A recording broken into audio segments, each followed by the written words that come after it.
পাড়ায় ঢুকলে ঠ্যাং খোঁড়া করে দেব। হ্যাঁ, ঠিক এমন হুমকি দিয়ে যেন প্রতিপক্ষকে ভরকে দিতে চেয়েছিল রিয়াল মাদ্রিদ।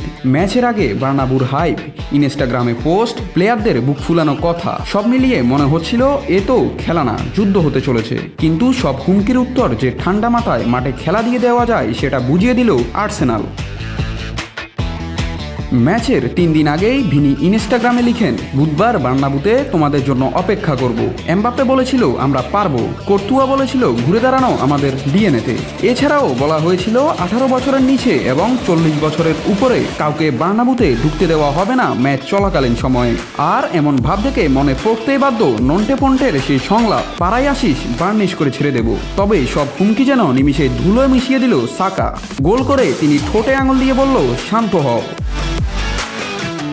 আসলে ভয় দেখানো সহজ, কিন্তু খেলা দিয়ে মুখ বন্ধ করানোটা কঠিন। আর্সেনাল কোচ আগে বলে রেখেছিল মাঠে খেলা দিয়ে কথা বলবো, আর ম্যাচে সেটাই করলো দ্য গানার্স, দাপট দেখিয়ে নিয়ন্ত্রণ রেখে ফুটবল দিয়ে। রিয়াল মাদ্রিদের ভয়ঙ্কর বার্নাবু, যেটাকে বলা হচ্ছিল লা রেমন্তাদার মঞ্চ, সেটাই হয়ে গেল লা রেমন্টাটা বা বিদায় সংবর্ধনার মঞ্চ। যে বিগ ফিশদের দিয়ে আর্সেনালকে ভয় দেখিয়েছিল রিয়াল ফ্যানরা, সেই big fish Vini, Mbappe, Rodrigo মিলে পুরো ম্যাচে আর্সেনালের গোলবারে করেছে মাত্র 3টি শট। আর সাকা, সে যেন মাঠে নেমেছিল হেনরির উত্তরসূরি হয়ে। 2006 সালে হেনরি যেভাবে বার্নাবু চুপ করিয়ে দিয়েছিল, এবার সাকা সেই কাজটাই করলো আপডেট ভার্সনে। নাত রাহুল, নিউজ না স্পোর্টস।